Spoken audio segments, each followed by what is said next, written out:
CTET का आपका paper 7 जुलाई को हो गया है। अब जैसा कि हर बार होता है, जो बच्चे कायदे से अपनी पढ़ाई नहीं किए, ज़्यादा अधिक नंबर लाने के लिए उनका टारगेट जितना रहता है, भाई कैसे भी ओबीसी वाले सोचते थे 82-83 नंबर आ जाएं, जनरल वाले सोचते थे नंबर आ जाएं, 90 नंबर आ जाएं, हम पास हो जाएंगे। बुरा मानने की जरूरत नहीं है मेरी बातों को, मैं बहुत साफ सटीक बात कहता हूँ।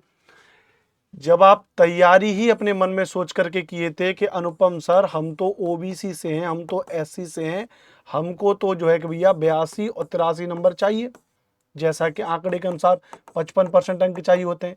और जब आप अपने मन में ही सोच के बैठे थे कि हमको केवल 82 और 83 नंबर चाहिए, तो अब आपकी पढ़ाई भी तैयारी वैसी रही ना भैया, है।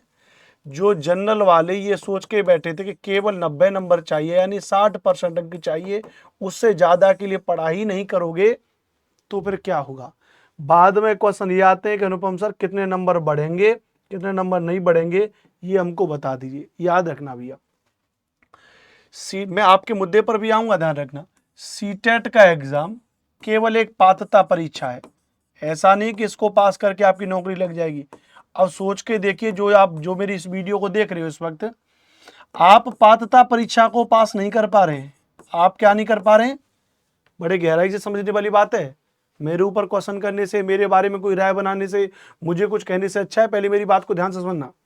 आप सीटेट की एक पात्रता परीक्षा को पास नहीं कर पा रहे हैं, तो जरा सोच के देखिए, आप केवीएस, आप DSSB, आप एनवीएस, आप ईएमआरएस, आप अपने राज्य का सुपर टेट या अन्य एग्जाम को आप कैसे पास करोगे, ये मुझे बता दीजिए, है।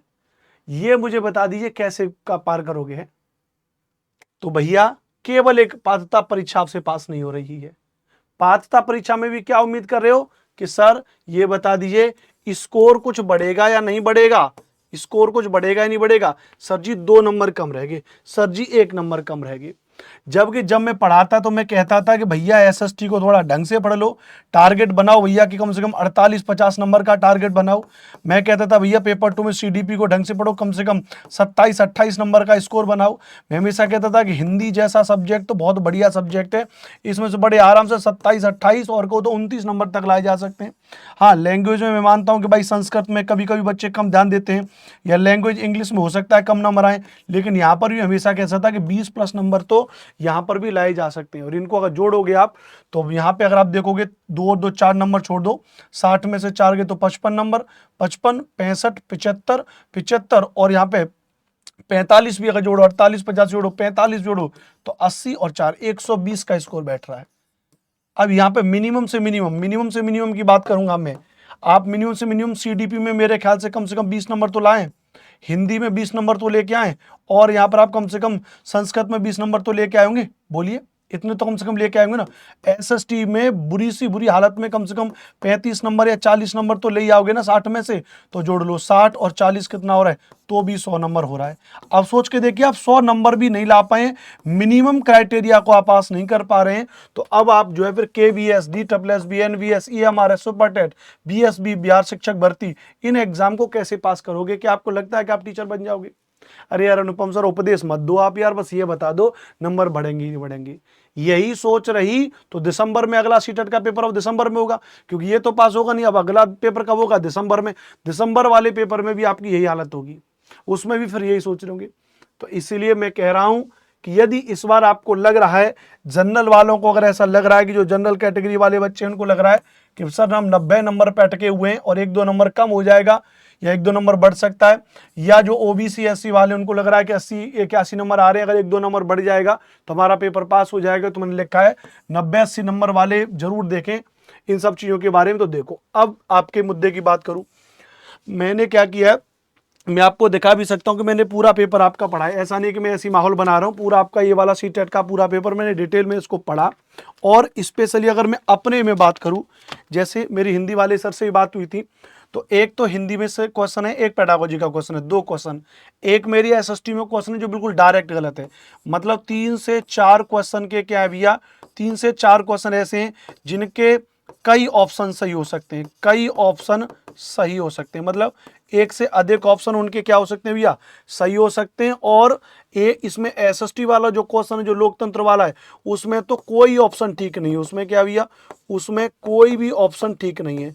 और जब उसमें कोई भी ऑप्शन ठीक नहीं है तो इसके आधार पर अगर हम बात करेंगे तो बोनस मार्किंग की अगर हम बात करेंगे, अगर बोनस मार्किंग कायदे से हुई तो 3 से 4 नंबर की आपकी बोनस मार्किंग आपको मिल जाएगी, ध्यान रखना। लेकिन ये तो रही बोनस मार्किंग 3 से 4 नंबर वाली। अब कभी कभी क्या होता है कि जो सीबीएसई की जो आंसर की आती है भैया, जो सीबीएसई की जो आंसर की आती है उसमें, और जो हम टीचर लोग जो यूट्यूब पे आंसर की बताते हैं उसमें थोड़ा अंतर होता है, ध्यान रखना। अब आप जो है कि यूट्यूब से आंसर की मिलाए बैठे हैं, आपको लग रहा है कि 80 नंबर यूट्यूब से आंसर की, या आपको लग रहा है यूट्यूब से आपने आंसर की मिलाए आपके 83 नंबर या 82 नंबर।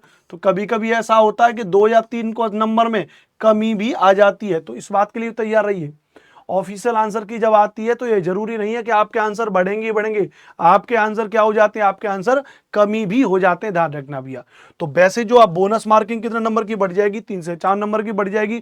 लेकिन कभी कभी क्या होता है कि आंसर जी जो फाइनल में 2 से 3 नंबर कम भी बैठ जाते हैं। लेकिन ऑल ओवर आप हर एक स्थिति के लिए तैयार रहिए। 3 से 4 क्वेश्चन का पे तो होगा। अब ये 3 से 4 क्वेश्चन पे बोनस मार्किंग कैसे होगी, इसके लिए जब ऑफिशियल आंसर की आती है तो चैलेंज करना पड़ता है क्वेश्चन को लेके। तो अपने एसएसटी और हिंदी को लेकर के मैं चैलेंज करूंगा, टेंशन मत लो। उसमें 1000 रुपये पर क्वेश्चन जमा करना पड़ता है, आपकी तरफ से मैं करूंगा, उसको लेके टेंशन मत लो। हम हमेशा आपके साथ रहते हैं बस। लेकिन मैं ये कह रहा हूं कि इस आंकड़े को थोड़ा पार करिए। ओबीसी वाले बच्चे 82-83 पे अटके रहते हैं। 82-83 नंबर आप अपने राज्य में ही तो पास कर पाओगे। सोच के देखो, जो ओबीसी से सर्टिफिकेट से अगर आपका 82-83 नंबर पे पेपर पे पास है, लेकिन जब आप केवीएस, डीडब्ल्यूएसबी, एनबीएस, ईएमआरएस, सुपरटेट अन्य राज्यों में जब आप जाओगे तो यहाँ पर तो आप जनरल में काउंट होगे ना। तो जनरल में काउंट होगे तो यहाँ पर तो आपको 90 नंबर चाहिए। तो जो ओबीसी और एससी वाले विद्यार्थी हैं, मेरा उनसे हाथ जोड़ के निवेदन होगा कि इस आरक्षण वाले क्राइटेरिया से बाहर निकल करके पेपर को पास करिए, अपने अच्छे तरीके से पढ़ाई करिए, जनरल में फाइट करिए, एकदम जाइए वहां पे उतने नंबर को लेकर के आइए कि यहीं पे अटके रहिएगा कि 82-83-84 नंबर पे। थोड़ा पढ़ाई लिखाई करिए, तब जाकर के हो जाएगा। आप टीचर बनना जा रहे हैं, टीचर अध्यापक बन रहे हैं, अध्यापक समाज का और जो है कि सुधारक होता है। बच्चे आपके पैर छूते हैं, गुरुजी कहते हैं, टीचर कहते हैं। तो गुरुजी कैसे गुरुजी बनेंगे, जिनको खुद ही नॉलेज नहीं है वो गुरुजी बनेंगे? जिनको जो सर्वत्र ज्ञाता है वही तो गुरु है। गुरु किसको मानते हैं? जो ज्ञाता है, वो तो ज्ञाता बनी। थोड़ा पढ़ाई लिखाई करिए, अपने संबंधित विषय को पढ़िए भैया, तो ज्यादा बढ़िया हो जाएगा। एक अगला प्रश्न कि ऑफिशियल आंसर की कब तक आ सकती है? हमेशा क्या होता है, देखो 7 जुलाई को आपका पेपर हुआ, जो अनुमानतः पिछले दिन का रहा है भैया कि 15 से 18 या 20 दिन के अंदर अंदर आपकी क्या आ जाती है, आंसर की आ जाती है। तो मेरे अनुमान से आप देखेंगे तो 20, 22 या 25 जुलाई तक, 20, 22, 25 जुलाई तक आपकी क्या आ जाएगी, ये अनुमानतः आंसर की आ जाएगी। 22 से 25 जुलाई के बीच आपकी अनुमानतः आंसर की आ जाएगी और उसके 8 से 10 दिन बाद आपका रिजल्ट भी आ जाएगा। तो मान के चलिए अगस्त के फर्स्ट वीक में या जुलाई के लास्ट में आपका क्या आ जाएगा, रिजल्ट आ जाएगा। इस बात को ध्यान रखना। तो नंबर थोड़े बहुत ऊपर नीचे कम कितने भी रहे, थोड़ा सा पढ़ाई पे ध्यान दीजिए। और अगर इस बार पेपर पास नहीं हुआ तो ये मत कहना है कि अनुपम सर आप तो अपने कोर्स को प्रमोशन करने आए, कोर्स को बेचने के लिए आ रहे। जी नहीं, ये बात जरा मेरी पीछे वाली वीडियो उठा के देखना। जब मैंने जनवरी का पेपर होने के बाद, 21 जनवरी का पेपर होने के बाद जब मैंने पेड बैच किया था, मैंने तब भी कहा था, मैंने कहा भाई साहब ढंग से पढ़िए, ढंग से पढ़िए, कहीं ऐसा ना हो कि आप पेपर में फेल हो जाए और आपको दोबारा पढ़ना पड़े। तब बच्चों ने मेरी बात नहीं मानी थी। लेकिन ये बात मैं अब फिर भी कह रहा हूं कि इस बार मैंने एक पेड बैच लॉन्च किया है, जिस पेड बैच का नाम है भैया ब्रह्मास्त्र 2.0 पेड बैच।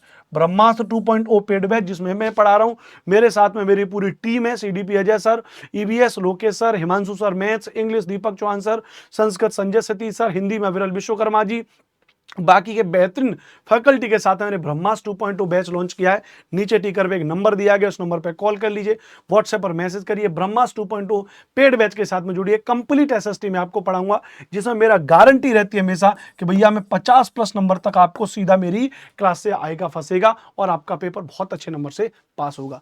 तो पढ़ते रहिए, मुस्कुराते रहिए भैया। आज के सेशन को ज्वाइन करने के लिए आप सभी का बहुत बहुत धन्यवाद। इस चैनल पर नए हैं तो प्लीज इस चैनल को सब्सक्राइब करिएगा। ये मेरा अनुपम भारद्वाज का पर्सनल चैनल है, जिसका नाम है एसएसटी बाय अनुपम सर। और ऑफलाइन में कमेंट करके बताइएगा कोई और क्वेरीज आपकी हो तो।